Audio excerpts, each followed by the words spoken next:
Salut, c'est François Bouet. On se retrouve sur Haute Story pour une histoire d'achat, une nouvelle, une expérience à moi, pour l'achat donc d'une Honda S2000 et d'une MX5 furtive. Vous allez voir pourquoi elle était furtive. Comme si l'on n'avait déjà pas assez de boulot avec les merguez qui nous faisaient rêver, nous voilà à faire une petite balade pour acheter une Honda S2000 pour un copain. Nous en profitons pour aller voir une MX5 très tuning. Donc, ce coup-ci, nous partons, Jonathan et moi, à Londres d'un petit coup d'Eurostar.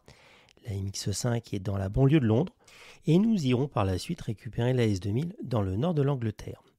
Même si j'avais vu les photos de la bête, je ne suis pas déçu en arrivant. Je me dis que je vais me faire arrêter à tous les coins de rue. Pas par les filles tombées en pamoison devant mon auto, mais par des bobbies énervés. Mais il faut croire que les Anglais et les bobbies, en particulier, sont tellement habitués à en voir des vertes et des pas mûres que je ne créerai aucun émoi au volant de la MX5 furtive. Et oui, elle est posée par terre avec une peinture noire mat réalisée à la bombe. Tout y est passé, les clignotants, les rappels de clignotants latéraux, les poignées, tout est noir mat. Mais je ne suis quand même pas déçu. Sur les photos de la vente, il y avait des leviers de frein à main et de leviers de vitesse made in Japan, immenses, fluo et transparents. Un peu un sex shop à roulettes, on dirait. Il les a récupérés, c'est bien dommage, c'était un rêve pour moi. À part cette cosmétique un peu particulière, avec son moteur 1,8 litre, ses jantes en 15 pouces made in Japan, son volant tulipé, ses combinés filetés et son autobloquant, sans oublier sa paire de sièges baquets, elle vaut bien ses 800 livres, hardtop inclus. Et en plus, elle a aussi un échappement qui fait un barouf d'enfer. Nous décidons donc de la récupérer et de la laisser dans une petite résidence bien calme, près de son ex-propriétaire. Nous reprenons alors notre voiture de location pour aller chercher la S2000, beaucoup plus au nord. Nous arrivons dans une banlieue anglaise, anonyme. C'est John qui nous accueille, il vit avec sa maman, enfin on pense que c'est sa maman. Il a l'air bien calme. Il nous emmène faire un tour du pâté de maison. Genre, tous les temps de chauffe ont été respectés. Bon, il faut l'avouer, comme ce n'est pas pour nous, on laisse glisser, on lui file les sous et on se barre.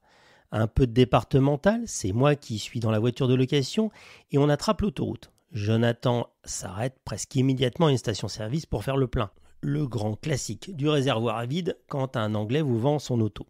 Jonathan en profite pour me proposer de prendre le volant. Il entend ou croit entendre un bruit un peu foireux et veut mon avis. Tout en discutant, je suis en train de passer un test de QI pour trouver où est cette saloperie de commande de trappe à essence. Oui.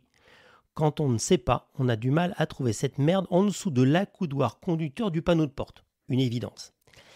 Nous reprenons donc la route et je confirme rapidement que Polo, notre vendeur, est un enculé et que le pont arrière de la S2000 chante comme la Castafiore. Belle civilisation d'escrocs. Nous déposons notre voiture de location à l'aéroport et l'on repasse chercher la MX5 dans sa banlieue tranquille. Après avoir fait environ 200 km, mon John me propose d'échanger les caisses. Point de mansuétude de sa part. En fait, il en a plein la tête dans la MX5 avec son échappement Williams Sorin.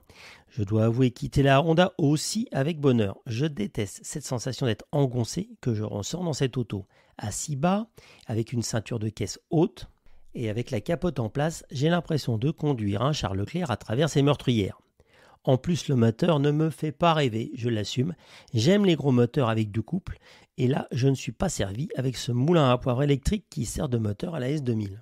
C'est décidé, je récupère la MX5 pour finir le trajet. Arrivé en France, je verrai la S2000 me lâcher sur l'autoroute. Et oui, un moulin à poivre, ça va plus vite qu'un suppositoire noir mat. Cette MX5 fut une des rares 1,8 qui me donnait l'impression de mieux marcher qu'un 1600 bien libéré. Mais il faut avouer qu'elle avait une ligne d'échappement sans catalyseur, un calculateur bricolé, soi-disant de RX7, pour moi c'est impossible, et une boîte à air qui la faisait bien respirer. Cette voiture aura une première utilisation. Un de nos camarades organise entre psychopathes tous les ans le Hell. Il s'agit de tourner pendant environ 8 à 10 heures à Lurcy-Lévis avec une auto pas chère et décorée sympa. La première fois, nous l'avons fait avec mes camarades avec une Sierra coupée 125 chevaux, mais décorée magnifiquement aux couleurs Bastos. Cette année, ce sera en MX5.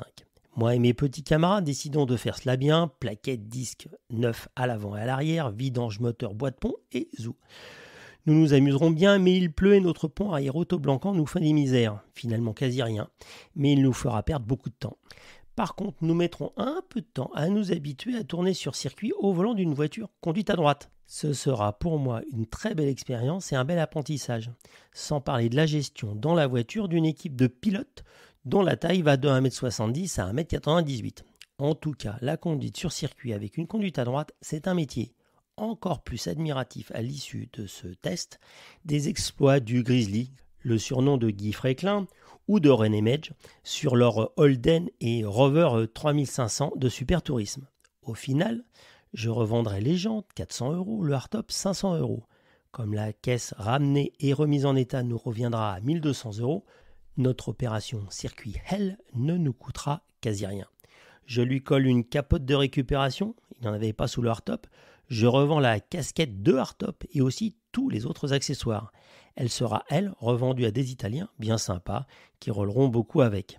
L'avantage avec la peinture à la bombe noir mat, c'est que ce n'est pas très compliqué de faire des retouches sur la peinture et ça ne se voit même pas.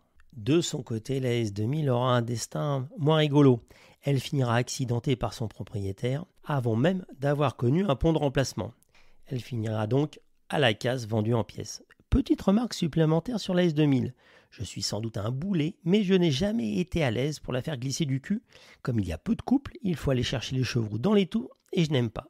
Mais pour dire que je ne suis pas anti-Honda, j'ai bien aimé ma Civic Type R. Le VTEC, pour moi, correspond finalement bien à une traction. Dernière anecdote, rentré en France, l'acheteur de la S2000 la nettoiera de fond en comble avant de la cracher. Et surprise, sous le siège passager, une énorme boîte de capote. Quel coquin ce John!